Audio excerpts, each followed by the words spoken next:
लेकिन जब आप हृदय में इतनी जगह ना दे पाओ, भजन आप कर नहीं पाते, ध्यान आपका लगता नहीं, आलस सिर चढ़ के बोलता है, शरीर में बहुत बुरी तरह फंस गए हैं, आत्मा अपने आप को मान नहीं पा रहे, फिर बड़ा मुश्किल होगा, बहुत मुश्किल होगा आप लोगों के लिए। लेकिन जब आप अपने आप को आत्मा मान लोगे, इस संसार के अंदर सबसे बड़ा दोष,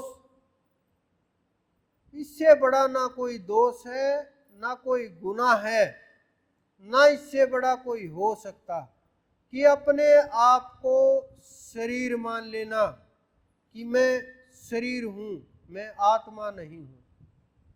ये मान लेना, समझ लो आपकी चढ़ाई रुक गई, आपकी जो दिशा थी जीवन की वो रुक गई, आप वहां नहीं पहुंच सकते। आपने अपने हथियार डाल दिए, आपने अपने काम के साथ, अपने विकारों के साथ लड़ना बंद कर दिया, अपने मन के ऊपर काबू पाना बंद कर दिया, आप उस ज्ञान से दूर चले गए जो हमारे ऋषि मुनियों ने रास्ता दिखाया, जो युद्ध के मैदान में भी कह रहे कि धनुष उठाओ। उन्होंने एक बार भी ये नहीं कहा कि सामने इंसान है और इनकी हत्या का तुम्हें दोष लगेगा, तुम्हारे दादा हैं, भाई है, मित्र है, मामा है, सगे संबंधी। उन्होंने नहीं कहा, उन्होंने कहा धनुष उठाओ, युद्ध करो। उन्होंने कर्म का संदेश दिया। इसका अर्थ ये नहीं कि आप भी घर जा कर के और धनुष उठा लो और घर में लड़ाइयाँ शुरू कर दो, इसका ये अर्थ नहीं है।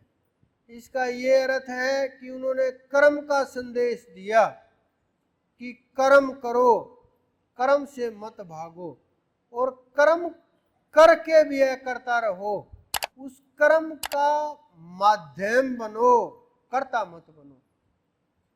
जब हम माध्यम होंगे, कर्ता नहीं होंगे, तो दोष नहीं छू पाएगा। अगर दोष छू रहा है, मन में शंका है, मन में विचार है, मन में अहंकार है, ये मैंने किया, बुरा किया तो उसने किया, अच्छा किया तो मैंने किया, या ये भ्रम है, ये भय है, ये जीवन से भागना है, ये कर्म से भागना है, और कर्म से भागे हुए आप कर्म से नहीं बच सकते। कितना भी प्रयास कर ले, भागने से नहीं बचोगे, क्योंकि वही गवाह है, उसे गवाह की आवश्यकता नहीं होती। और जो आपके साथ गवाही देने जाएगा वो बोलता रहता है भजन करो भजन करो, क्योंकि गुरु के बिना वहाँ कोई साथी नहीं होता, गुरु के बिना वहाँ कोई रास्ता दिखाने वाला नहीं होता, गुरु के बिना आपका कोई गवाह नहीं होता, गुरु के बिना हाथ पकड़ के कौन लेके जाएगा, गुरु के बिना वहाँ से कौन निकालेगा। बहुत बड़ी मुश्किल बात है, इन दोनों का तालमेल बहुत आवश्यक है। तो आप कुछ भी करके, जिस कारण से आप ये मेहनत कर रहे हैं, व्रत उपवास कर रहे हैं, भक्ति पे चलने का प्रयास कर रहे हैं, देवी देवताओं के पीछे दौड़ रहे हैं कि कुछ हमें लाभ मिल जाए, धन मिल जाए, यश मिल जाए, सांसारिक वस्तुएं प्राप्त हो जाए, इनको जब हम छोड़ करके परमात्मा की तरफ बढ़ेंगे, उस सच्चे बादशाह की तरफ बढ़ेंगे, ये आपके पीछे पीछे दौड़ेंगे, सिद्धियां द्वार के ऊपर खड़ी रहेंगी, अंदर आने की हिम्मत तक नहीं होगी। अगर आपने अपने आप को पा लिया, अगर आपने अपने आप को जान लिया, अगर आपने अपने आप की पहचान कर ली, अगर आपने अपने आप को खोज लिया, ये नहीं कि फिर आपका कुछ खाना पीना बंद हो जाएगा, ये भी नहीं कि घर छोड़ के आप जंगल चले जाओगे, ये भी नहीं कि आपके बच्चे फिर कौन संभालेगा। इतिहास उठा करके देखिए, जिसके लिए जिसका उपदेश मान करके सारा संसार चल रहा है, उनकी 8 पटरानियां थी। किसी युद्ध से नहीं भागे, जिस युद्ध से वो भागे वहां से भी उनका नाम बदला गया, रणछोड़ नाम पड़ गया उनका। और जिससे भागे उसको भी समय आने के ऊपर उनका भी काम करवा दिया। कितने जिसके पीछे हम चल रहे हैं, जिसको हम अपना आदर्श मानते हैं, जिसको करोड़ों अरबों लोग अपना इष्ट मानते हैं, जिसको करोड़ों अरबों लोग अपना परमात्मा मानते हैं, उनके बताए मार्ग पर नहीं चल रहे। क्योंकि उन्होंने साफ साफ कहा था, जो भूतों को पूजेगा भूतों को प्राप्त होगा, जो पितरों को पूजेगा पितरों को प्राप्त होगा, जो देवताओं को पूजेगा देवताओं को प्राप्त होगा, और जो मुझे पूजेगा वो मुझे प्राप्त होगा। उन्होंने ये शब्द गीता में कहे हैं, तो उसकी तरफ बढ़ नहीं रहे हैं, भजन नहीं हो रहा। ये नहीं कि आप कि मैं तो उनका बाल गोपाल ले रखा, उन्हीं की पूजा उन्हीं के पास जाऊंगा। नहीं जाओगे, क्योंकि रास्ता ही नहीं है। ये वहाँ रास्ता नहीं जाता, ये वहाँ चढ़ाई नहीं होती, वहाँ तक ये जीवों को लेकर के नहीं जाता। इससे आत्मा की पहचान नहीं होगी। किसी को हुई हो तो बता सकते हैं आप। जिन्होंने पाया ऋषि मुनियों ने, जिन्होंने संत महात्माओं ने पाया, उन्होंने ध्यान के जरिए पाया, योग के जरिए पाया, उसको समझ करके पाया, शरीर और आत्मा में भेद करके समझा, तब उनका अज्ञान भ्रम दूर हुआ, ज्ञान का प्रकाश हुआ। ज्ञान का प्रकाश ये नहीं होता कि आप आंख मिचोगे बैठोगे, बड़ा सा सूरज की तरह से प्रकाश दिखाई देगा कि हमें ज्ञान हो गया। ज्ञान का प्रकाश ये होता है कि जो अंधेरा था वो समाप्त हो गया। ये नहीं कि दीपक जलेगा, थोड़ा सा अंधकार समाप्त होगा, बाकी अंधकार रहेगा, उसका दायरा है। वो हजारों, हमारे ऋषि मुनियों ने बोला कि करोड़ों सूर्यों के प्रकाश जितना, हजारों लाखों सूर्यों के प्रकाश जितना प्रकाश, यानी सारा सब कुछ अंधेरा समाप्त हो जाएगा। अंधेरा कहने को कुछ रहेगा नहीं। इसका मतलब अज्ञान समाप्त हो जाएगा। ये नहीं कि यही अज्ञान समाप्त होगा, घर जाके फिर अज्ञान घेर लेगा, कहीं गाड़ी में बैठोगे अज्ञान घेर लेगा, कहीं दूसरे रिश्तेदारी में जाओगे वहाँ घेर लेगा, किसी दूसरे देश में जाओगे वहाँ घेर लेगा।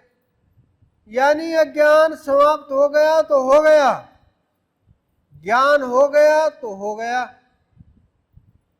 ये नहीं कि ज्ञान कुछ हो गया कुछ रह गया, अज्ञान कुछ चला गया कुछ रह गया, ऐसा नहीं है। ऐसा हो भी नहीं सकता और आज तक हुआ भी नहीं। या तो अज्ञान पूरा ही जाएगा या पूरा ही रहेगा, या तो पूर्ण ज्ञान होगा या अज्ञान होगा। ये नहीं है कि बीच में हो जाए कि कुछ एक हाथ ज्ञान में रहे एक अज्ञान में। जिस तरफ जब मरने लगेंगे उधर भाग लेंगे, जब तक जिंदा तब तक अज्ञान पकड़े हुए हैं कि संसार भी चलता रहेगा, मरते टाइम थोड़ा सा इधर खिसक लेंगे और काम हो गया। ये आपको जीते जी करना पड़ेगा, सांस चलते चलते करना पड़ेगा, शरीर रहते करना पड़ेगा, शरीर रहते प्राप्त करना है। अगर ये शरीर छूट गया तो कोई काम का नहीं रहेगा। आपने आपके आसपास बहुत लोग देखे होंगे, बहुत लोग जिनको आप शमशानों तक छोड़ करके आए होंगे, मित्र प्यारे रिश्तेदार जो आपके सबसे करीबी थे, वो सबको अपने हाथों से जला जला करके आए होंगे, मरते हुए देखे होंगे। लेकिन एक निश्चित समय के बाद वो यादें जाने लगती हैं। भूल जाते हैं। आपके 10 पीढ़ी पहले कौन थे पूर्वज, भूल गए हैं, याद ही नहीं है। फिर हम किसके लिए दौड़ भाग कर रहे हैं, मात्र नाम के लिए। क्या हासिल होगा, संसार में ख्याति के लिए क्या हासिल होगा। एक न एक दिन तो शरीर छोड़ करके जाना है। अगर आपने ज्ञान को प्राप्त कर लिया, अगर आपने स्वयं को प्राप्त कर लिया, अगर आपने अनुभव कर लिया, आप जाग गए, फिर आप संसार की भी भलाई कर सकते हैं, जीवों की भी भलाई कर सकते हैं, संसार के कल्याण भी कर सकते हैं और समाज का भी काम कर सकते हैं। आप जो मर्जी कीजिए, राजा जनक की तरह से। और भी बहुत संसार के अंदर ऐसे उदाहरण हुए जो राजा होते हुए भी, जिन्होंने राज भी किया और राज में लिप्त भी नहीं हुए। राजा राम की तरह से उन्होंने राज किया लेकिन राज में घुसे नहीं, संसार के अनुसार चले लेकिन उसमें लिप्त नहीं हुए। कर्म का दोष नहीं हुआ, कर्म का दोष नहीं लगा उन्हें।